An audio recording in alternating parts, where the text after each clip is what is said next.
Are you familiar with the Save Our Stages Act? Oh my gosh. It's going back Please a minute. remind me. Yeah, Totally, no remind me. worries.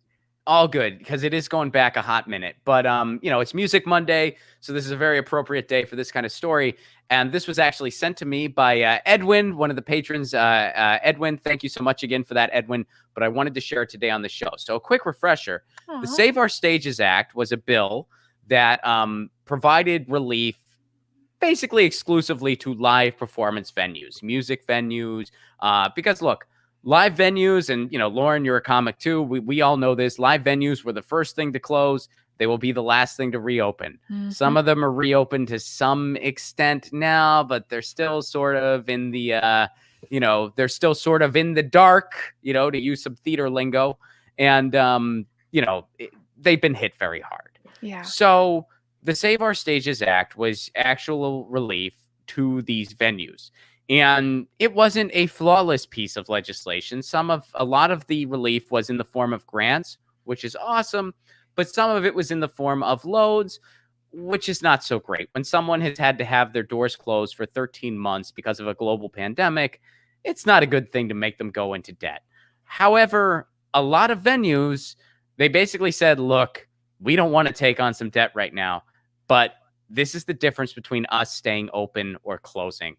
So we'd rather have that than closing our doors, which I totally get. If I was in that situation, I'd say the same thing. Hey, I'd rather just deal with this after and get through this than have to say goodbye.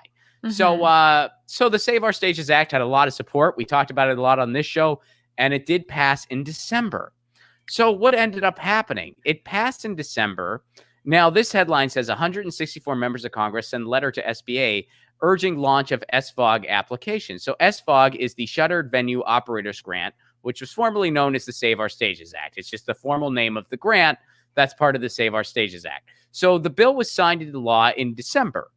They handed it over to the SBA, and they allowed the SBA to manage the applications for it. And guess what happened? Well, they started it on April 8th, and the website crashed. Yep. Yeah. So there's still no relief. Still no relief has gone out. But here is a breaking update, folks. And this is pertinent to literally today. So today being, depending on when you hear or listen to this later, today is Monday, April the 26th. So here's an update from Twitter today. The SBA Gov Shuttered Venue Operators Grant will reopen for applications at noon. And I'm assuming they meant Eastern time. So applications have just recently reopened. So We'll see what happens this time. But so that's what happened. They passed the bill, which was great. And then they slowly rolled it out, let the SBA handle it. The SBA screwed it up. And now, hopefully it works this time. And venues are still struggling. And we'll keep an eye on this. We started covering this story from the beginning. So we will definitely keep covering it and seeing what happens. But it's so remarkable that they didn't just do what other countries did, where you just kind of froze things so that actual small businesses were okay. Instead, what we did was we did this PPP scam, which is what it was, because it allowed all these big corporations to qualify for it. And it was a first come, first serve thing where they just gave the money to the banks, said, do what you want. So who's going to get it when it's first come, first serve? First of all, is it going to be the actual small business, or is it going to be Steak Shack and Roost Chris Steakhouse, who has lawyers working around the clock on their application? We know the answer to that. Yeah, that's what I keep thinking is like my partner works for like a 4-person small company, and they had a terrible time trying to get the help that they needed to make it through the crisis. Mm-hmm. And I'm just like looking around, like I used to be able to walk to a comedy club, which was a great privilege and really cool. They've closed. The other closest one is closed. And then another one that I was a regular at has closed. So like, it's just a little too late.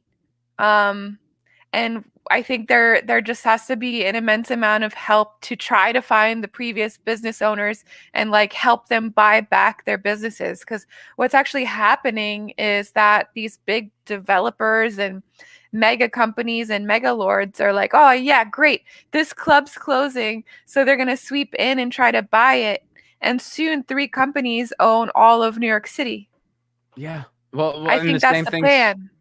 That's what's happening all around the country. And yeah, you're absolutely right. That is the plan. They're hoping that these mega companies are just going to gobble up the small businesses. They're going to gobble up, and we are entering like a Demolition Man style phase where every restaurant's going to be freaking Taco Bell, and it is Yeah. disturbing. Get your news on with Ron. Don't you want to know what's going on? We're getting our news on today. Get your news on with Ron. Don't you want to know what's going on? We're getting our news on today. Yeah, yeah, yeah. You can tweet me an article at Ron Placone. We'll go through it together